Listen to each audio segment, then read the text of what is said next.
మరో వారంలో మృగశిర కార్తె వస్తుంది. మృగశిర రోజు చేప ప్రసాదం పంపిణీ చేస్తూ ఉంటారు.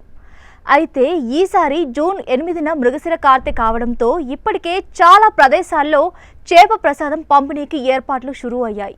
అంతేకాదు ఆ రోజున చేపల కొనుగోలు కూడా విపరీతంగా ఉంటాయి. అయితే మృగశిర కార్తె రోజే చేప ప్రసాదం ఎందుకు వేస్తారు? దీని వెనుకున్న అసలు కారణం ఏంటి అని ఎప్పుడైనా ఆలోచించారా? జ్యోతిష్య శాస్త్రం ప్రకారం 27 నక్షత్రాలు. అయితే తెలుగు రైతులు వ్యవసాయం ఆధారంగా వాటిని 27 కార్తెలుగా పిలిచేవారు. ఇప్పటికీ ఇదే పాటిస్తున్నారు. సూర్యుడు మృగశిర నక్షత్రానికి దగ్గరగా వచ్చినప్పుడు మృగశిర కార్తె ప్రారంభమవుతుంది. ఈ సమయం చిరుజల్లులతో మొదలవుతుంది.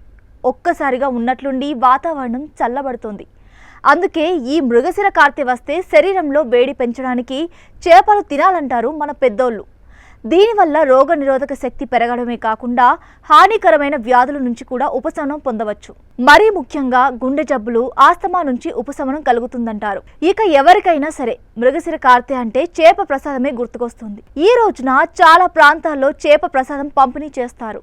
ఆస్తమా, ఉబ్బసం వంటి సమస్యలతో బాధపడేవారు మృగశిర కార్తె రోజు చేప ప్రసాదం తింటే ఉపశమనం కలుగుతుందని నమ్మకం. అందుకే ఆ రోజు కొన్ని వేల మంది చేప ప్రసాదం కోసం బారులు తీరుతారు. అయితే ఎప్పుడైనా ఆలోచించారా, చేప ప్రసాదం మృగశిర కార్తె రోజే ఎందుకు ఇస్తారు? తర్వాత రోజుల్లో కూడా ఇవ్వచ్చు కదా. అయితే ఈ రోజుకు ప్రత్యేక ప్రాధాన్యత ఉంటుందట. అందుకే తప్పకుండా ఆ రోజే చేప ప్రసాదం పంపిణీ చేస్తారట.